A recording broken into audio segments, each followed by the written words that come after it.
Good morning प्यारे बच्चों।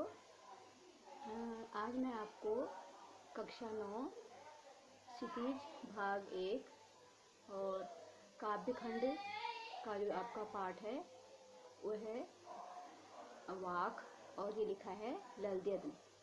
ललदेद एक कश्मीरी लेखिका थी और ये कश्मीरी भाषा में अपनी रचनाएं लिखती थी। तो यह क्या थी, लोकप्रिय संत कवित्री थी कश्मीर की,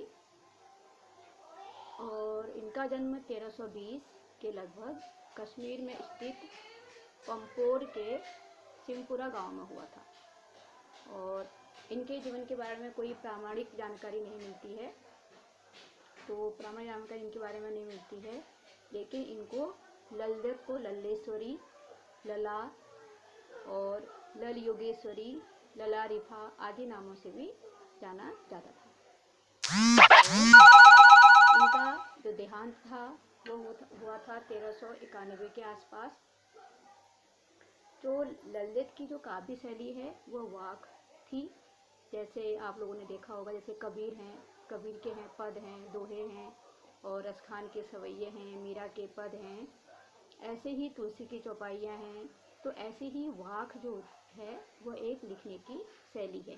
तो वाक जो एक ललदेद की काव्य शैली है, काव्य को लिखने की शैली कहा जाता है उसको। जिस तरीके से जो लिखना का तरीका होता है उसको शैली कहते हैं। तो कबीरदास जी की तरह ये भी कहती हैं कि ईश्वर से प्रेम करो और सांसारिक मोह माया में मत पड़ो। सांसारिक मोह माया से कुछ प्राप्त नहीं होने वाला है। तो इनका जो जुड़ाव था वो भक्ति के ओर था। भक्ति की ओर रास्ते पर चलने के लिए लोगों को ये प्रेरित करती थी कि आप क्या करो, ईश्वर की ओर बढ़ो, न कि सांसारिक मोह माया की ओर।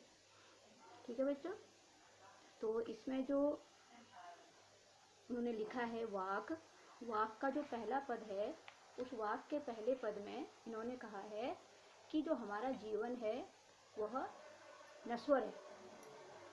वह नश्वर है, और वो नश्वर इसलिए है क्योंकि ये कभी भी नष्ट हो सकता है। और जो हमारी आत्मा है, जिसके अंदर हमारे प्रभु निवास करते हैं, वह आत्मा कभी नष्ट नहीं होती है। तो हमें ईश्वर की क्या करनी है, उपासना करनी है। रस्सी पहला देखिए क्या है, इसमें बताया गया है पहले वाक में, ईश्वर प्राप्ति के लिए जो हम प्रयास करते हैं कि क्या प्रयास करते हैं, पूजा अर्चना करते हैं, कर्मकांड करते हैं, वैराग्य, कुछ लोग वैराग ले लेते हैं, योग साधना करते हैं, बाह्य आडंबर करते हैं, लेकिन उससे कुछ नहीं होता है। तो इन्होंने भी क्या किया है, बाह्य आडंबरों का विरोध किया है। तो पहला है, रस्सी का कच्चे धागे की खींच रही मैं नाव, जन जाने कब सुन मेरी पुकार, करें देव भव सागर पार। रस्सी कच्चे धागे की, कच्चा धागा कहा गया है सांस को। जो हमारी सांसें हैं वो क्या है, एक कच्चे धागे के समान है, जो कभी भी नष्ट हो सकती है, कभी भी टूट सकती है। तो कह रही है रस्सी कच्चे धागे की खींच रही हुए नाव कहा गया है जीवन को, अपने जीवन को। हमें जीवन जीने के लिए क्या करना क्या जरूरी है, सांस लेना जरूरी है। तो वो कह रहे हैं कि जो मेरी जो जीवन रूपी जो नाव है, उस जीवन रूपी नाव को खींचने के लिए जो मेरी सांस रूपी जो रस्सी है वह क्या है, कच्ची है, वो कभी भी टूट सकती है। जाने कब सुन मेरी पुकार, करें देव भव सागर पार।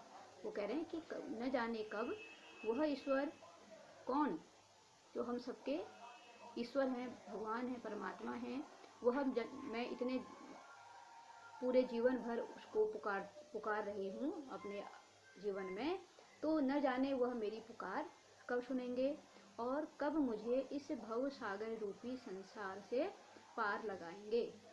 पार लगाना मतलब मुक्ति देना। हमारा जो जीवन है वो अनेक बार कहते हैं कि बहुत से ऐसे जन्म होते हैं जिनके बाद एक मनुष्य का जन्म मिलता है। तो इस जीवन के आने जाने का जो क्रम है, इस संसार में आने जाने का जो क्रम है, उस क्रम से वह जो कवित्री हैं वह मुक्ति पाना चाहती हैं। तो वह संसार रूपी इस संसार से मुझे कब मुक्ति देंगे वह ईश्वर, और वो ईश्वर मेरी जाने कब पुकार सुनेंगे। तो ऐसी कवित्री यहाँ पर कह रही है। फिर है पानी टपके कच्चे सकोरे, कच्चे सकोरे कहा गया है घड़े को। टपकना मतलब जब किसी के में छेद होता है किसी मटके में, तो पानी उससे क्या होता है, धीरे धीरे बाहर निकलते जाता है। तो व्यर्थ प्रयास हो रहे मेरे। और कच्चा सकोरा कहा है कि मैं जो भक्ति कर रही हूँ, उस ईश्वर की जो भक्ति कर रही हूँ, वो भक्ति जो जिस प्रकार क्या होता है, कच्चे घड़े से अगर हम पानी डालते हैं, अगर वो कच्चा जो घड़ा है वो कच्चा है, तो धीरे धीरे क्या होगा, उस कच्चे घड़े में से पानी बाहर रिसता रहेगा। वैसे ही यहाँ पर कहा गया है कि मेरे जो जीवन है, उस जीवन में भक्ति रूपी मैं क्या कर रही हूँ, पानी को भर रही हूँ, लेकिन वह क्या हो रहा है, मैं धीरे धीरे उस मेरे इस जीवन से धीरे धीरे बाहर निकलता जा रहा है। मतलब मैंने ईश्वर की इतनी भक्ति की, उसका कोई भी मुझे असर दिखाई नहीं देता है। जो भी मैं भक्ति कर रही हूँ, उस कच्चे घड़े के से जैसे पानी निकलता है, वैसे ही वह भी मेरी भक्ति है, मेरी इस ईश्वर से जो मेरी विनती है, जो मैं प्रार्थना कर रही हूँ, वह भी सब व्यर्थ जा रहे हैं। कोई प्रयास मैं कर रही हूँ, उसका कोई मुझे लाभ नहीं मिल रहा है। जो जी में उठती रह रहे हुक, घर जाने की चाह है घेर। हुक का मतलब होता है एक अंदर से इच्छा, वेदना।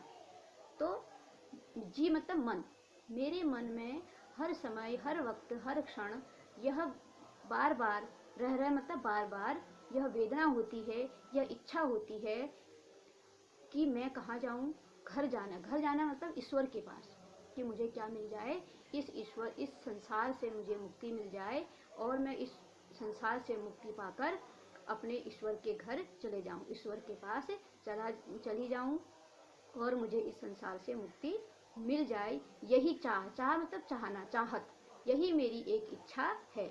यही इच्छा मुझे हर समय मुझे घेर कर रखती है कि मैं, और मेरी मन से ये इच्छा उठती है बार बार कि मैं कहाँ जाऊं, अपने उस ईश्वर के पास जाऊं, इस मोह माया रूपी संसार को छोड़ के। ठीक है, समझ में आ गया होगा।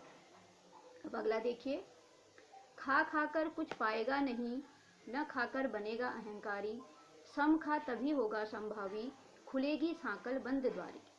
तो यहाँ पर ये कह रहे हैं, कवित्री कह रही हैं, खा कर, खाने का मतलब जिस प्रकार हम क्या करते हैं, जीवित रहने के लिए हम भोजन खाते हैं, वैसे ही यहाँ पर खाने का मतलब है मोह माया। इस मोह माया का उपभोग करके इस संसार में, हे मनुष्य तू इस संसार में आया है, और इस संसार में आकर तू ईश्वर की अगर उपासना नहीं करता है और तू सिर्फ मोह माया में फंसा रहता है और अपने सुख सुविधाओं का अत्यधिक भोग करता है, उनका उपभोग करता है, तो तू कुछ नहीं पाएगा।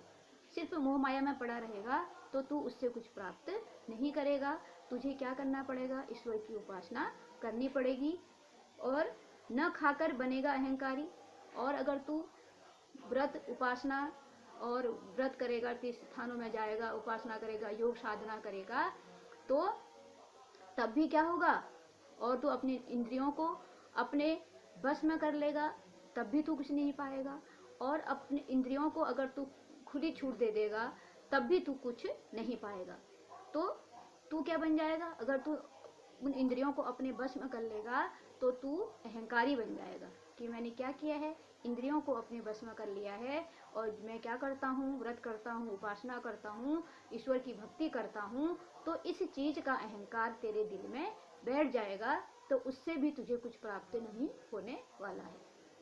फिर है समखा, सम मतलब समानता, समखा तभी होगा संभावी, सभी के साथ समानता की भावना रखेगा। तो मतलब क्या करने का मतलब है, अपने इंद्रियों को न तो तू पूरी तरह से खुली छूट दो और न इंद्रियों को पूरी तरह से अपने वश में करो, समानता बनाए रखो और समभावी, अपनी इंद्रियों को निग्रह करना, निग्रह मतलब उनको अपने वश में करना या उनको छोड़ देना, खुली छूट दे देना। तो मैं कह रहे हैं कि इंद्रियों को पूरी तरह से तू अपने बस में करके भी कुछ नहीं प्राप्त करेगा और उन्हें छूट दे देगा, तब भी तुझे कोई प्रभाव, तुझे कुछ प्राप्त होने वाला नहीं है।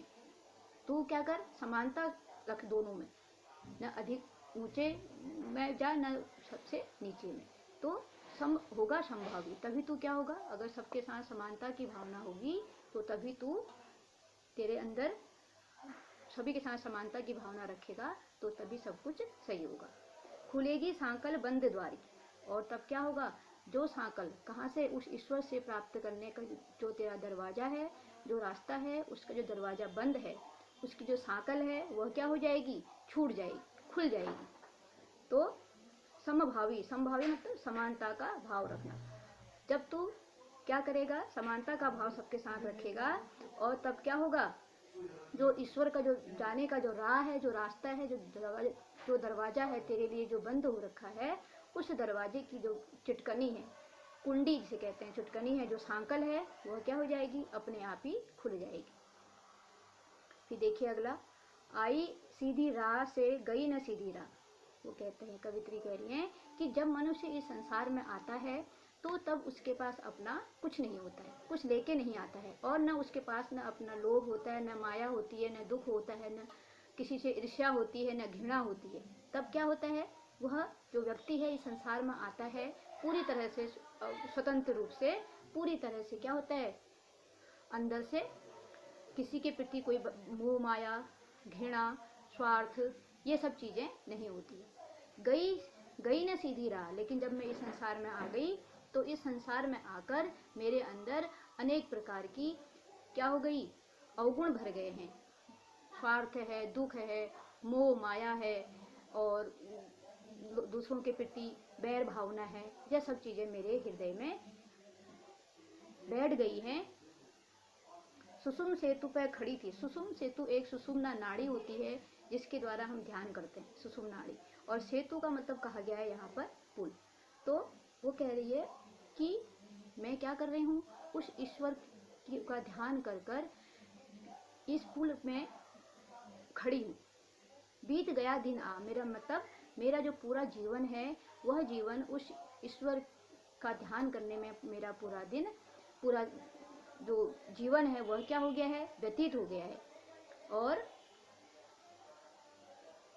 यहाँ पर यह भी कहा जाता है कि जब पुल पर कोई खड़ा होता है तो पुल कहाँ बना रहता है, जो है नदी है, नदी के बीचों बीच बनता है, न आप उधर जा सकते हैं न इधर जा सकते हैं। तो वैसे ही कहा गया है, कह रही है कवित्री, कि मैं कहाँ खड़ी हूँ, उस ईश्वर की योग साधना करके, इनकी ओर ध्यान लगाकर मैं इस जीवन के बीच में जो इस संसार में जो पुल बना है, संसार और उस ईश्वर के प्राप्त करने के रास्ते पर जो पुल बना है, उस पुल पर मैं ध्यान लगाए उस ईश्वर के खड़ी हूँ, और मेरा पूरा जो जीवन है उस ईश्वर के ध्यान में, उस ईश्वर की भक्ति करने में व्यतीत हो गया है। जेब टटोली कौड़ी न पाई। जेब टटोलना मतलब जेब की तलाश करना, टटोलना मतलब खोजना। कौड़ी न पाई माझी को दूं क्या उतराए।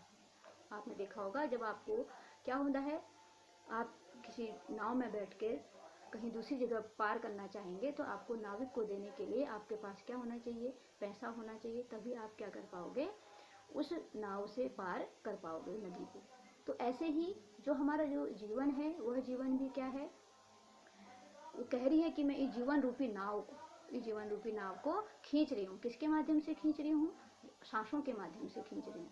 तो वो कह रही है कि जब ईश्वर मुझे क्या करेगा, इस भवसागर से पार करेगा, तो वो माझी रूपी, माझी किसे कहा गया है, ईश्वर को कहा गया है, माझी रूपी उस ईश्वर को देने के लिए मेरे पास कोई भी सत्कर्म नहीं है। सत्कर्म मतलब अच्छे कर्म।